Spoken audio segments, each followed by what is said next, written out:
Well, I must be a glutton for punishment because I am back here at the site of the 1896 farmstead. And it has not gotten any warmer here in Minnesota in February. In fact, the temperature has ticked down a few degrees. It is now hovering around the freezing mark. The sun is shining though, so there's that. Dan has wisely chosen to stay home. I don't know if I can get a shovel in the ground. Some locals claim you can. We'll see. So this could be a very short trip. Let's find out. Old as dirt.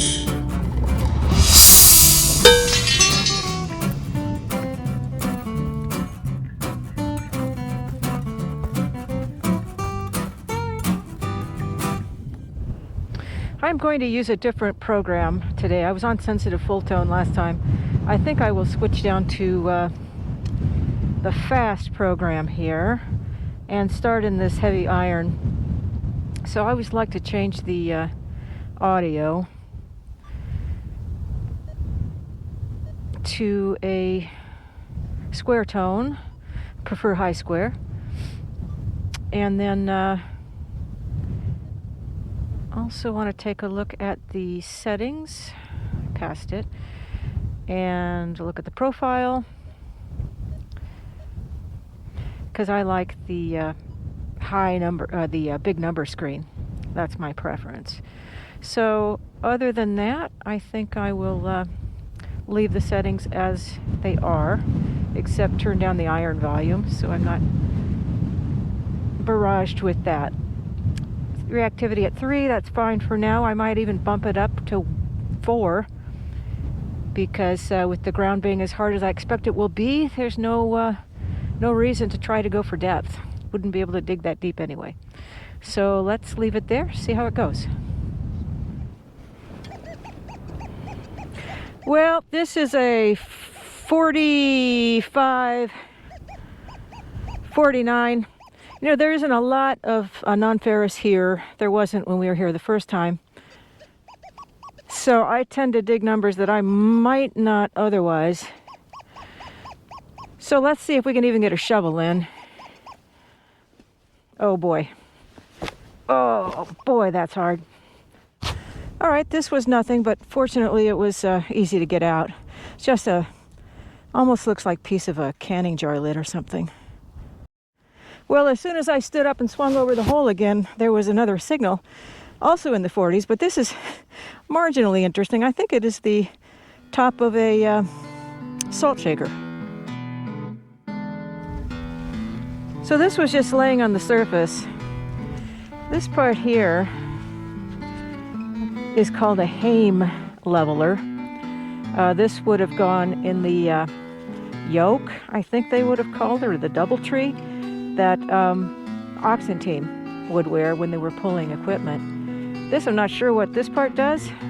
Something to do with leather. You can see where the belt or something would have come in through there and then cinched down right there. So this is an old piece of pre-industrial revolution farm machinery. I am not going to take that home. I don't need more iron. So we'll just leave that right where it was.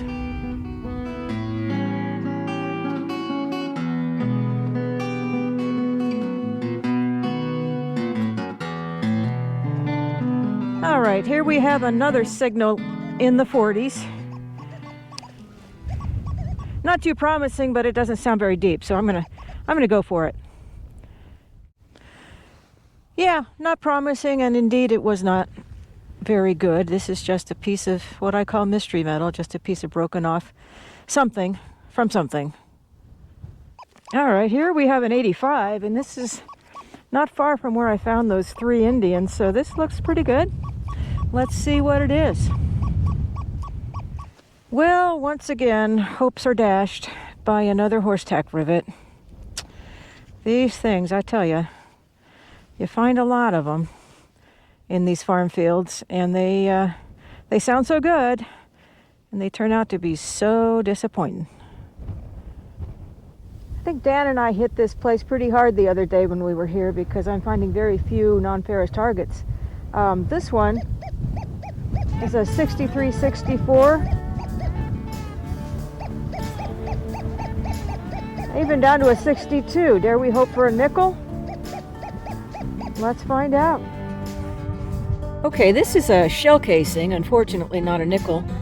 It's got a U stamped on the top, and it's a rimfire. You can see a little dent in the side. This was made by the Union, what was it called? Union Metallic Cartridge Company or something like that. They started in the late 1800s, and then they merged with Remington in the early part of the 1900s. So, you know, this could be period to the site from 1896 is where we saw it on the map. Well, this is a 44, 42. A little low by my standards, but let's see what it is. Well, I might need to raise my standards because this turned out to be a little button. Now, it does have an iron back, so that was probably dragging down the VDI a little bit. But, you know, it doesn't look like a workwear button because it doesn't have a brand on it. I don't know whether that's a dress button. You don't normally see them with an iron back, but that's kind of a fun find. Well, here's another very similar signal, 46. Although getting iron that way, choppy. So this could be a big disappointment. Let's see. Well, it was just a little piece of metal, but it's got a little decoration on it, a little design, a little fancy. I don't know what that was too. It seems a little thick to be a suspender clasp. No idea. Maybe a little piece of Victorian jewelry. Well, I've got a kind of a not so great sounding 76, 78. And some iron in the background I'm hearing. This could be flat iron. Yeah, whenever you hear those semi-okay sounds, but they're just not very nice. It's often round iron. This is some kind of a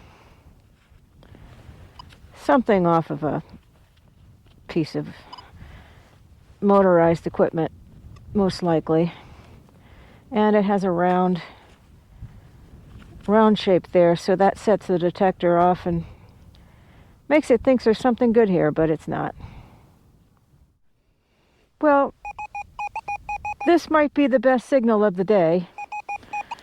It is a pretty strong 85. It's right on top. I'm hoping for another Indian head penny.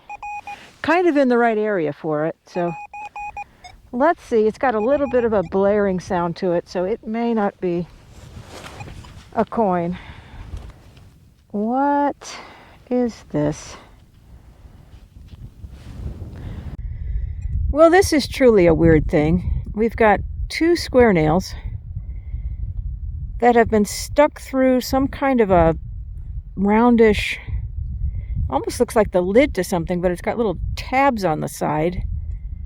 And then one of the square nails is sticking out the other end.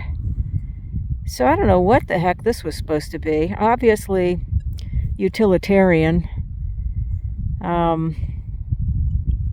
Somebody needed that for something. I'm getting a 68, 72, but a bunch of iron next to it. It is a tiny rivet. Very small. Yeah, it's not a shell because it's got a gap in the middle, so it's a little tiny rivet. Here's a very low signal, 35, 34, 36, somewhere in there. Probably nothing we want, but let's take a look. It is a pinfire shell with still has the pin in it, so that's moderately interesting. The top of it, I believe, is a little too beat up to read. Yeah, I don't see any lettering on that, but that's what that is. I think this is iron falsing. It's 80, 85. Getting a hint of it in both directions, strongly in that direction, but since I haven't found much today, I'm going to go ahead and dig that, but I'm predicting that it's going to be a nail. Oh look, it's a nail. Great big fat square nail. No doubt came from the house. I've got a 42. I'm guessing it's another shell casing. Let's see if I'm right. Well, I don't think it's a shell casing, and I think it might be a little button.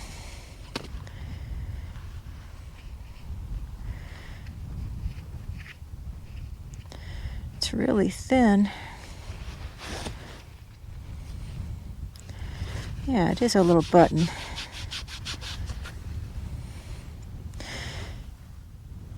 Now, I've seen these before. They have this little basket weave pattern in the center, and I've heard people call them suspender buttons.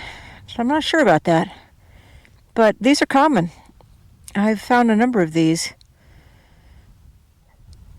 So that may have belonged to the Norwegian immigrant that lived here at one time. Well, here's a nice sounding 62, right in the nickel range and right on top. Deeper than it sounded. There, it's in my hand. It is round. What do we have?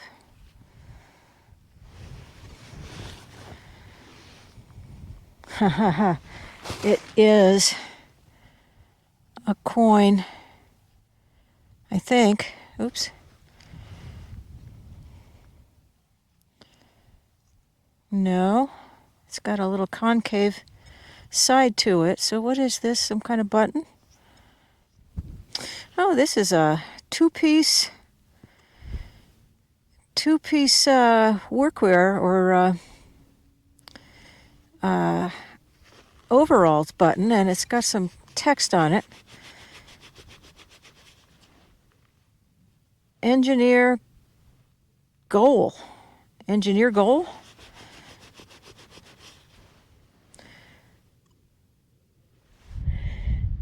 It appears to say engineer goal or coal. That's a bizarre one.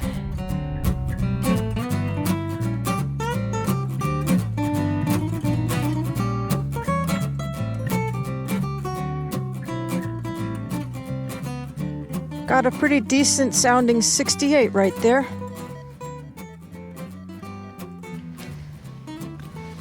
Okay, I love when I find these. This is a very delicate watch winder.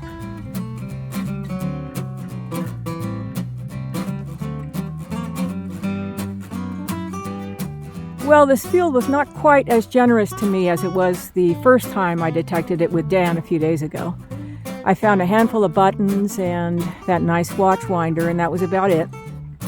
I suspect this ground is not going to be diggable for much longer. We will come out of our false spring that we're having right now and into our real winter, and the ground will freeze up again. And I won't be able to detect it at least until mid-March or so. So I hope you will come back. Please do like and especially subscribe so that you'll know when I am able to get another video out. So take care, and we'll see you next time. Old as